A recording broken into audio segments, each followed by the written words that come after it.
The more or the frequent we receive the sacrament of the Eucharist, mas may laban po tayo.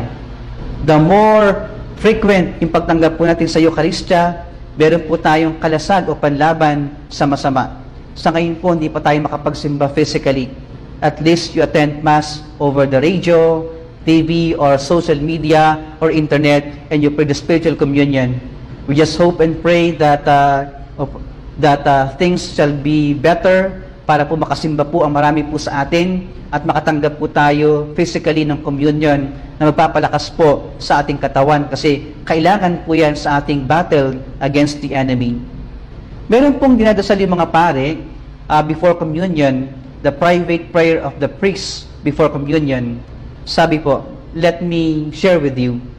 Sabi po, Lord Jesus Christ, Son of the living God, who by the will of the Father and work of the Holy Spirit, through your death gave life to the world, free me by this, your most holy body and blood, from all my sins and from every evil, and keep me always faithful to your commandments, and never let me be parted from you. Ito po yung private prayer ng priest, asking for protection coming from the Eucharist. Since po na naging exorcist po ako, talagang pinipray ko po ito wholeheartedly kasi ang Eucharistia pala ay nagbibigay sa atin hindi lang ng lakas sa ating katawan at kadalawa, kundi protective power against the evil one, against the influences of the devil in our life. Pang-apat pong sakramento, we discussed a while ago yung sacraments of Christian initiation po, baptism, confirmation, and then the Eucharist. The fourth is the sacrament of penance, yung pong pagkukumpisal. We call this a sacrament of penance kasi may pagtitika sa ating makasalanan. Talagang pinagsisisihan natin ng marubdob, ng taos sa puso ang ating makasalanan. At kailangan po yung penance, pagsisisi para sa ating pagbabagong buhay. It is also called the sacrament of reconciliation o pakikipagkasundo. Kasi nga sa pamamagitan ng sakramentong ito, nababalik ang ating nasirang ugnayan sa Diyos, sa ating sarili, sa ating kapwa-tao, sa pamamagitan po ng kasalanan. Nagkakaroon po ng lamat yung ating relationship sa Panginoon. But to the sacraments, we are being reconciled to God and to our church and to other people. Napakahalaga po ng sacrament of penance ng pangungumpisal sa ating spiritual warfare. Mahalaga po ito. Bakit po? Because unrepented sin is one of the biggest spiritual opening of the devil in man's life. It disposes man to various demonic influences. Kaya mahalaga po na nagkukumpisa ng tao. Kapag may lumalapit po sa amin, people seeking for spiritual intervention, we also ask them, when was the last time did you confess? And the person would say, hindi ko na po matandaan. Ibig sabihin po, sobrang tagal na talaga na hindi nakapagkumpisal. At kapag matagal na po talagang hindi nakapagkumpisal, mas malaki ang posibilidad ng panggugulo ng demonyo sa buhay ng tao. Sabi po ng Catechism of the Catholic Church, at least once a year ay makapagkumpisal po tayo. Pero pwede naman din pong monthly, every 2 months or quarterly, depende po sa ating pong pangailangan. Sana po wag lang makalipas ng isang taon na hindi man lang tayo nakapagkumpisal because unrepented sin is considered as one of the biggest spiritual opening ng devil sa ating buong buhay. And through the sacrament of penance or confession, we loosen, luwag natin ang pagkapit ng demonyo sa buhay natin. And aside from being forgiven from the past sins, we also receive the grace of healing of the soul and strength to resist temptation to the sacrament of penance. Nagbibigay po sa atin ng kagalingan sa ating kaluluwa at hindi lang po yun, hindi lang healing of soul, kasama na rin yung strength para ma-resist natin, makatanggi tayo sa lahat ng temptations, sa lahat ng tukso ng masama sa atin pong paligid. That's why, very important po sa ating spiritual warfare ang sakramento ng kumpisal. Panglima po, the sacrament ng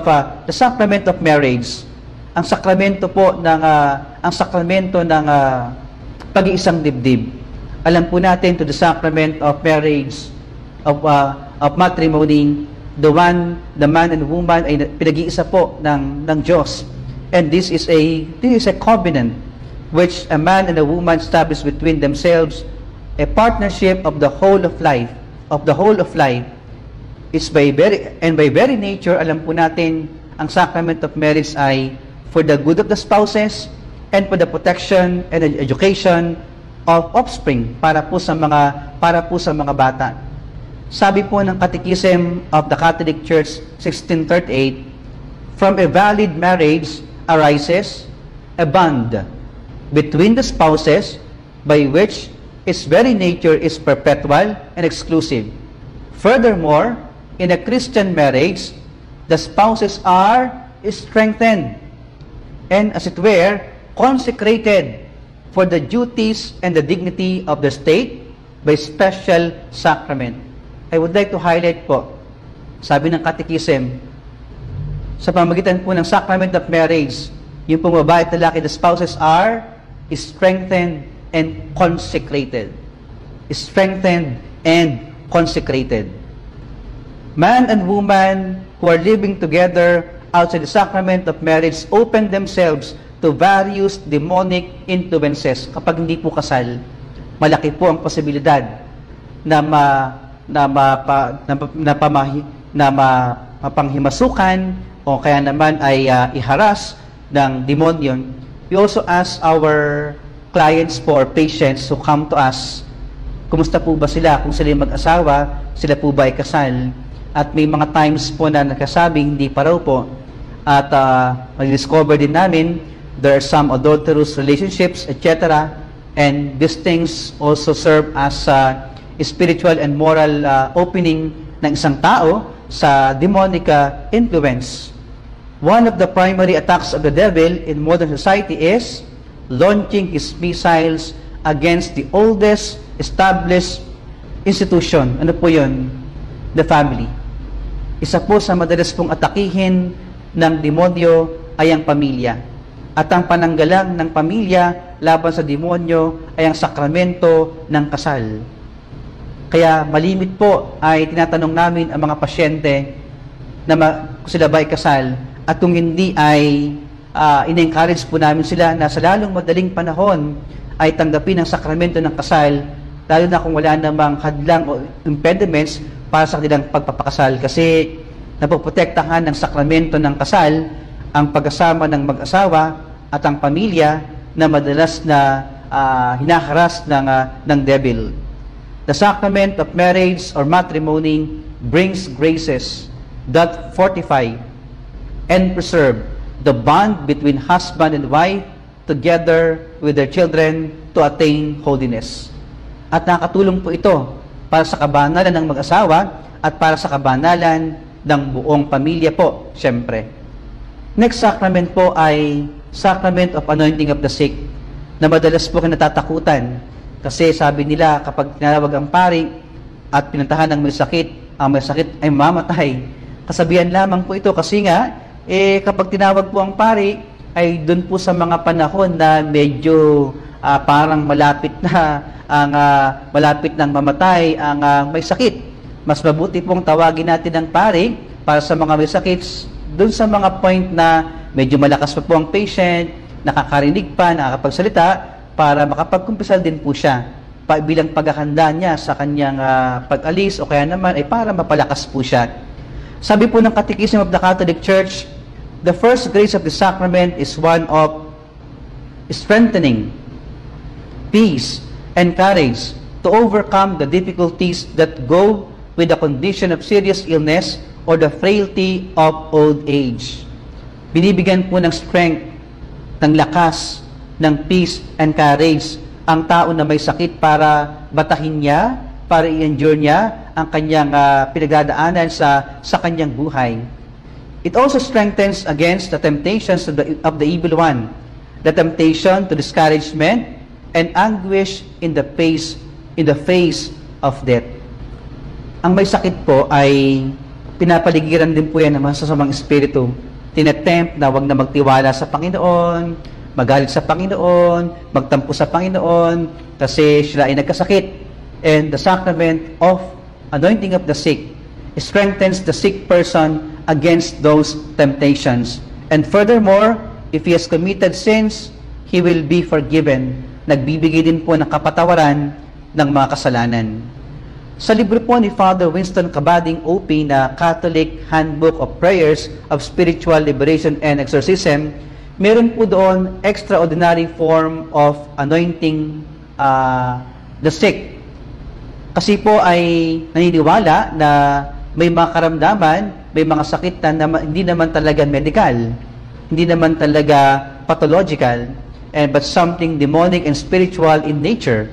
Kapag ganyan po ay kailangan din natin ang sakramento, di lang po ng kumpisal, kundi ang sakramento ng pagkapahid ng langis sa may sakit. And in the exercise of the ministry of spiritual liberation and exorcism, it has been proven that the use of the sacraments of anointing of the sick is very effective in curbing and halting diseases that are caused by assaults and retaliations from unclean spirits. Napatunayan po na napaka-epektibo nito para pigilan ang mga masamang espiritu na nagiging dahilan ng pagkakasakit ng isang tao. Itawag po natin ng pari ang mga kamag-anak po natin, kaibigan po natin na may sakit, nang sa gayon po, they will be given the sacrament of anointing of the sick, which gives healing of the soul and body and protection from temptations. Last sacrament po is a sacrament of holy orders. At wala po ang ibang mga sakramento na yon kung wala ang sacrament of holy orders, because it is the priest who administers those sacraments. Sabi po ng Catechism of the Catholic Church, the sacrament of holy orders is the sacrament through which the mission entrusted by Christ to His Church or to His apostles continues to be exercised. Sa pamamagitan po ng sacrament of holy orders, yung mission po ni Kristo ay ipagpapatuloy, yung kanyang healing, expelling demons, teaching, yung kanyang pagiging priest, prophet, and king ni Kristo ay ipagpapatuloy sa pamamagitan ng sacrament of holy orders, the episcopate, presbyterate, and the diaconate. And our service as priests is in the nature of a warfare. Lahat daw po ng ginagawa namin as priests are in nature of a warfare. For we are a priestly army, and whenever we do any service for God, it is the nature of the spiritual warfare. All our priestly service is a spiritual fight. Lahat daw po ng ginagawa po namin ay warfare po yan. It's a spiritual fight. Whenever we preach against the evil one, against lies, etc. Whenever we administer the sacraments, it is an action against the evil one. Lahat pa ng ginagawa po namin ay spiritual, is in the nature of spiritual warfare. All our priestly service is a spiritual fight. And Jesus' ministry of healing the sick and expelling demons is continued by the ministers of the church. Ordained priesthood, for that matter, is at the service of sanctifying, teaching, and governing the people of God.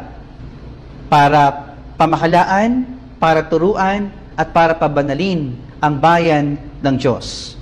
The ministry of spiritual liberation and exorcism is an essential part or component, talagang bahagi po ng ordained priesthood. It is not something appended to it, but essentially part of our ministry as priests. Kaya po kaming mga pari, kahit hindi po assigned as or appointed as exorcist, talaga pong may exorcistic component, exorcistic character, lahat po ng aming ginagawa. Because we continue the ministry of Christ to heal the sick and to expel demons and to liberate people from the clutches of the evil one. Yun po yung unang bahagi. Patapos na po tayo. The 7 sacraments are but our weapons against the evil one.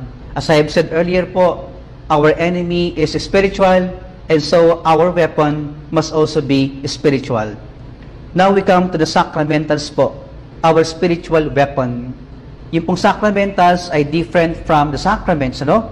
The sacraments are signs which give grace, but sacramentals are not signs na nagbibigay ng grace by themselves.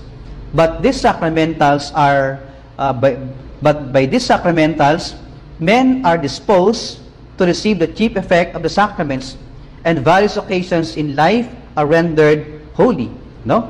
Bagamat ang mga sakramento po ay hindi nagiging daluyan ng grasya ng Diyos by themselves, unlike the sacramentals help us dispose to receive the chief effect of the sacraments sa atin pong buhay. Ito po yung mga characteristics ng sacraments. Number 1 po, sanctification. Para po sa ating kabanalan.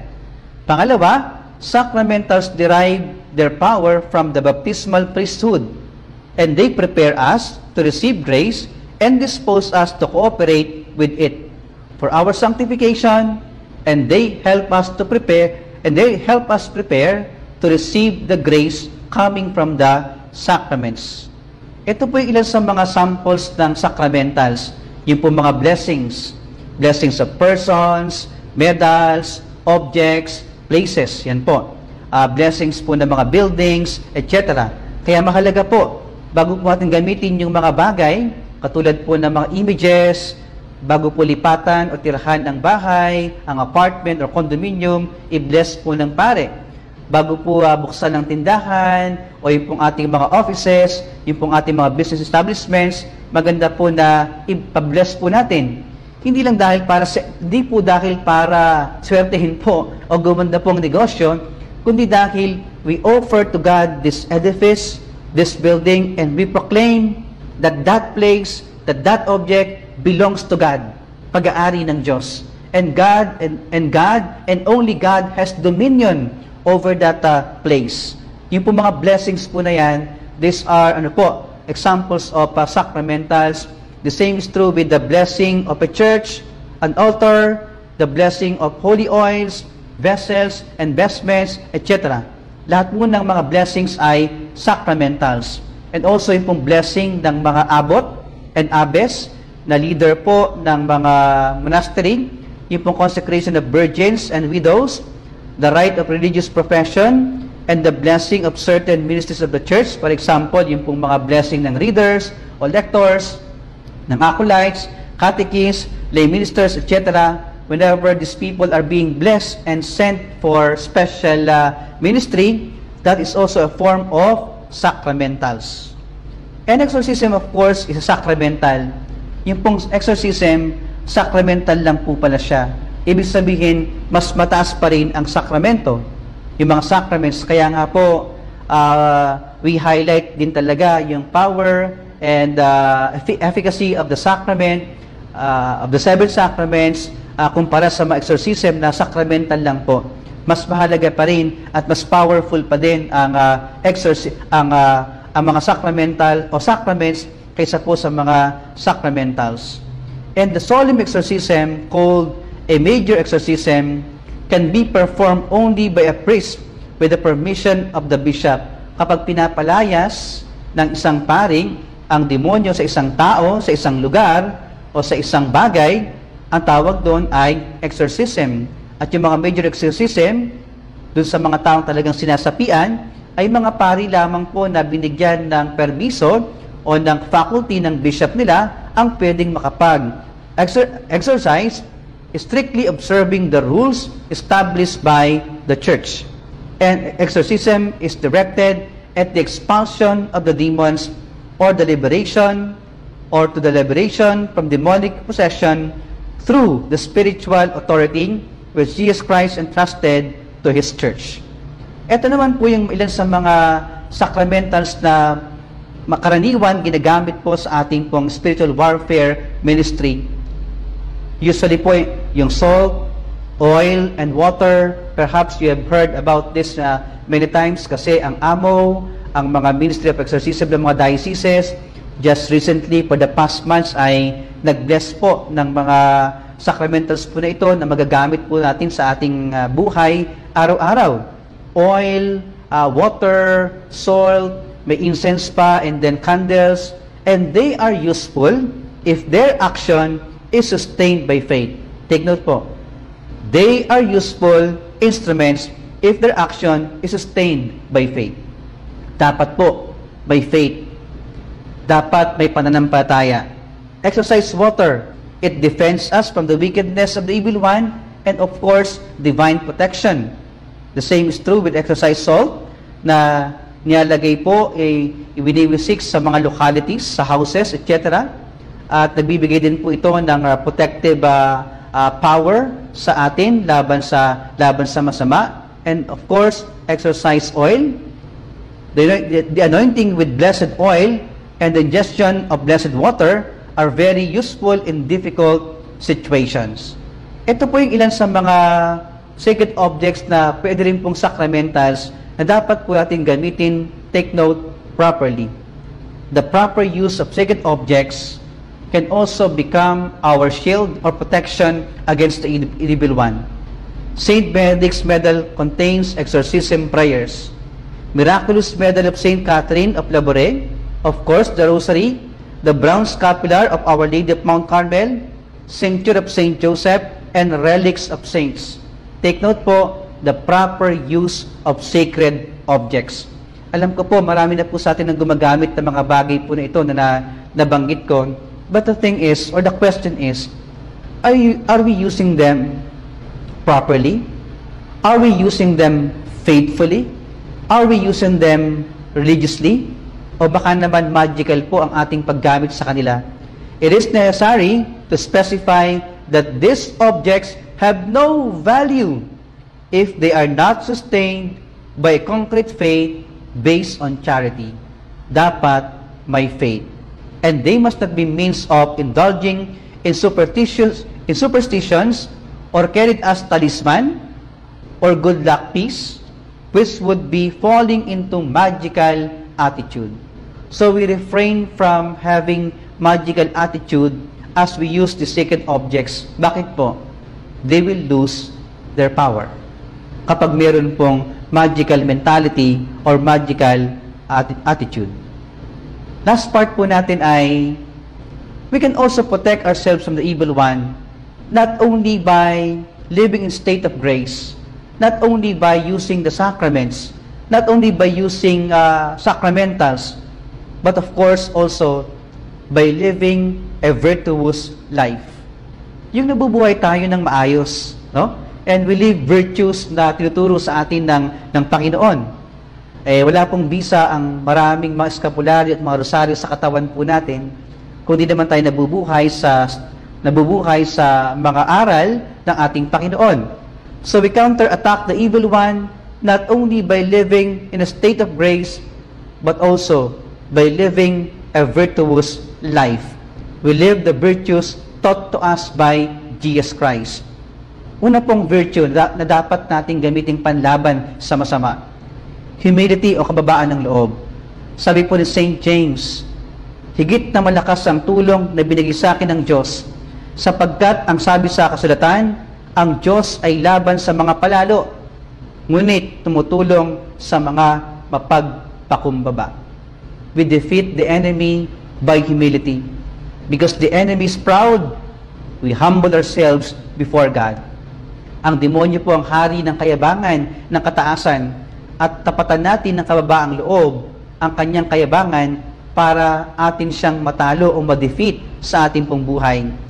Sabi ni St. Ignatius of Loyola, there's no doubt that God will never be wanting to us, provided that He finds in us that humility which makes us worthy of His gifts, the desire of possessing them, and the promptitude to cooperate industriously with the graces He gives us. Pangalawa po, na panlaban natin sa masama, another virtue, obedience. Yung pong pagiging masunurin. Bakit po? Because our enemy is disobedient. Yun po naging dahilan bakit siya tumalikod sa Diyos. At bakit siya nagkaladkad ng mga kampunya at kumakaladkad ng mga kaluluwa hanggang ngayon papuntang impyerno. Because of his disobedience. And we counterattack the disobedience of the enemy by being obedient to God in our thought, in our thought, in our word, in our deeds, sa buong buhay po natin. Sikapin natin na maging masunurin sa ating Panginoon. Sabi po ni Saint Jose Maria Escriva, the power of obedience. The lake at Gennesaret had denied its fishes to Peter's nets a whole night in vain. Then obedient, he lowered his net again to the water, and they caught a huge number of fish. Believe me, sabi ni Saint Jose Maria Escriva, the miracle is repeated each day because of our obedience. So we defeat the enemy by our obedience because the enemy is very disobedient to God. Pangatlo pong virtue, trust, pagtitiwala sa Diyos. Sabi ni St. Alphonsus Liguori, he who trusts in himself is lost. He who trusts in God can do all things. Pagtitiwala po sa Diyos, no? Hindi po tiwala sa ating sarili, kundi tiwala po sa Diyos. Sabi ni St. Paul, I can do all things in Christ who strengthens me. Kaya po nating talunin o magawa ang lahat ng bagay sa pamamagitan ni Kristo na nagpapalakas at nagpapatibay sa atin, at siya po ang dapat nating pagtiwalaan. Ito po ilan sa mga paalala po sa atin ng Bible as we continue to engage in our spiritual battle. Ephesians chapter 6, verse 14. Maging handa kayo, gawin ninyong bigkis ang katotohanan, itakip sa dibdib ang balutin ng pagkamatuwid, at isuot ang panyapak ng pagiging handa sa pangangaral ng mabuting balita ng pakikipagkasundo sa Diyos. Sabi ni St. Paul sa mga Ephesians, be ready, and our shield is truth and righteousness. Ang dapat nating maging shield sa ating pong sarili laban sa masama. Sabi ni Apostle John, sinasabi ko ito sa inyo upang kayo magkaroon ng kapayapaan sa pakikipagkaisa sa akin. Mayroon kayong kapigatian sa sanlibutan, ngunit lakasan ninyo ang inyong loob na pagtagumpayan ko na ang lahat ng ito. And again, I would like to repeat the words from the Apostle Peter, from his letter, from the first letter of Peter, chapter 5, verses 8 to 9. Humanda kayo at magbantay. Ang dyablo ng kaaway ninyo ay parang liyong umaatungal at aali-aligid na humahanap ng mahisila. Labanan ninyo siya. Magpakatatag kayo sa inyong panalig. Mga kapatid, habang buhay po tayo may patuloy na makikibakal laban sa masama. Araw-araw tayo po nahaharap sa isang spiritual na pakikipaglaban. Kaya mabuti na ingatan natin, ipagsanggalang natin ang ating mga sarili laban sa masama. Maraming binigay sa atin ng Panginoon. How to protect ourselves from the evil one. Paano ba natin dapat na ipagsanggalang o protektahan ang ating sarili sa lahat ng klase ng pambubulabog o pakikialam sa atin ng demonyo? Gusto ko pong magsimula sa pamamagitan ng old adage, isang matandang kasabihan na nagsasabi po ng ganito, an ounce of protection is worth a pound of cure. Mas mainam na raw po na naghahanda tayo, mas mainam na raw po na pinoprotektahan natin ang ating sarili, kaysa naman pagdating ng panahon ay maghisi tayo kasi hindi natin dalagaan o pinotektahan ang ating mga sarili. That is especially true in the spiritual realm. The exorcism and deliverance ministry usually addresses problems arising from lack of spiritual protection or someone purposely opening the door to evil. Marami po sa aming mga tinutulungan na humihingi ng tulong ng dahil pinapahirapan ng demonyo ay dahil nagkulang po sila ng proteksyon o kaya naman ay kusa po nilang ibinukas ang kanilang sarili sa iba't ibang klase ng demonic influences sa kanilang buhay. Siyempre po, mahalaga na malaman natin ano ba ang mga nagiging dahilan ng pagpasok o kaya naman ay paninira o kaya naman ay pangialam sa atin ng demonyo. Sabi po ni Apostle Peter from his letter, 1 Peter chapter 5, verse 8 to 9, stay sober and alert. Your opponent, the devil, is prowling like a roaring lion looking for someone to devour. Resist him solid in your faith. Tayo daw po ay palaging magbantay at maging alerto sapagat ang ating kaaway ay parang umaatungan na leon na naghahantay o naghihintay ng pagkakataon para tayo ay lapain. Kaya kailangan nating maging mapagbantay at kailangan natin siyang pigilan at maging matatag sa ating pananampalataya. Alam po ninyo, ang demonyo ay nagkakaroon lang naman talaga ng influence sa ating buhay kapag mayroong mga tinatawag tayong doorways or spiritual and moral openings. Kaya mahalaga po na alam din natin paano ba nakakapasok sa atin ang mga demonyo. Ano ba yung mga possible doorways or spiritual and moral openings ng demon sa ating buhay? Una po, ang tinatawag nating iniquitous life. Yan po yung makasalanan na hindi pa natin naikukumpisal. Mga unrepented sin or sinful lifestyle, included in this category are the immoral and illicit relationships. Yun po yung una, iniquitous life, o kaya naman ay sinful lifestyle. Yan ang kauna-unahan na nagiging daanan o doorway ng evil at ng kanyang makampon sa ating buhay. Pangalawa po, yung tinatawag nating unrestrained or uncontrolled passions, emotions, and desires. Lalong-lalo na po ang anger, hatred, unforgiveness, envy, sloth, despair, despondency, lust, jealousy, pride, vainglory, gluttony, and avarice. Yan po yung mga kalimitan na mga nagiging daanan ng demonyo sa ating buhay on the level of passions, emotions, and desires. As you can observe, yan po yung 7 capital sins. Kaya mahalaga din pong magsuri tayo, mag-examine tayo ng ating mga sarili. Ano ba yung mga passions? Ano ba yung mga emotions? Ano ba yung mga desires natin na baka hindi po natin nababantayan o nata-check? Kasi possible po yan na maging point of entering o doorway sa atin ng evil one. Pangatlo po, ang isang tao nagkakaroon o nakakaranas ng demonic influences sa kanyang buhay kapag meron siyang direct contact with the preternatural world. Ano po ba yung preternatural world? This is the world of evil spirits. This is the world of the fallen angels. At yung pong kasama din po dyan, yung paghahangad na magkaroon ng esoteric knowledge, and then yung pong kakaibang mga kapangyarihan na maari pong makapagbukas sa isang tao sa mundo ng mga demonyo. Yun po yung pangatlo, direct contact with the preternatural worlds through the use of occult or forbidden powers. Pag sinabi po natin occult, it can be occult beliefs and occult practices. Yan po yung mga paniniwala at mga ginagawa po ng tao na taliwas sa katuruan ng Diyos, taliwas sa mga aral ng ating pananampalataya. At pang-apat po, karaniwan po, akala po nila okay lang po magkaroon ng ganito. The use of the occult third eye and psychic abilities. Ito po yung kakayahan na makakita, makaramdam, at magkaroon ng komunikasyon sa daigdig o sa mundo ng mga espiritu. Akala po nila, o sabi po ng marami, ang occult third eye ay isang charisma, galing po sa Diyos. Hindi po. Sapagkat ang charisma, sapagkat ang occult third eye, yan po yung organ na ginagamit sa tinatawag po nating divination.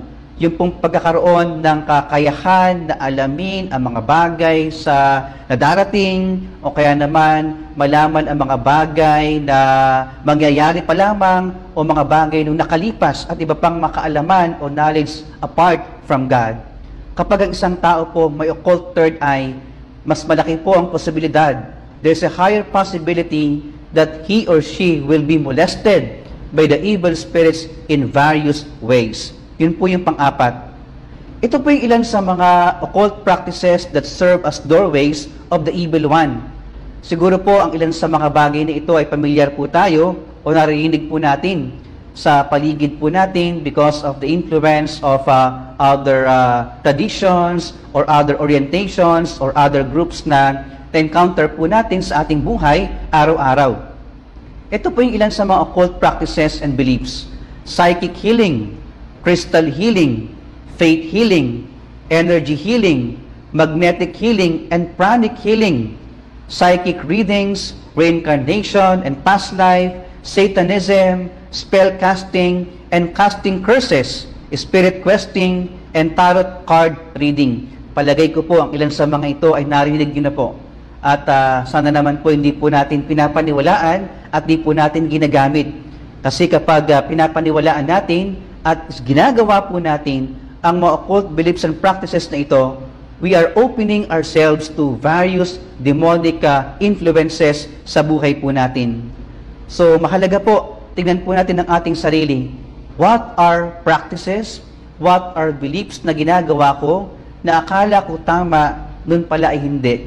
Because they are occult beliefs and practices na dapat po nating iwasan. As Catholics po, we should never seek benefits from spiritual powers outside of God or open doorways by which evil spirits may attack us extraordinarily. Dapat po iwasan po natin, o wag lang iwasan talagang, wag tayong mag-subscribe, wag tayong maniwala dun sa mga beliefs and practices na yon. Bakit po? Because those beliefs which are occult, those practices go against directly the first commandment. Yun po ay taliwas kontra sa unang utos ng Diyos na nagsasabi sa atin, huwag kang magkaroon ng ibang Diyos maliban sa akin.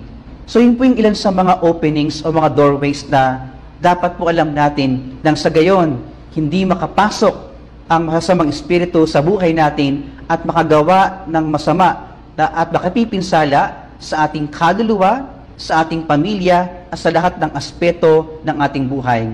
That is our first line of defense, to know the possible doorways or spiritual and moral openings of the evil one sa ating pong buhay.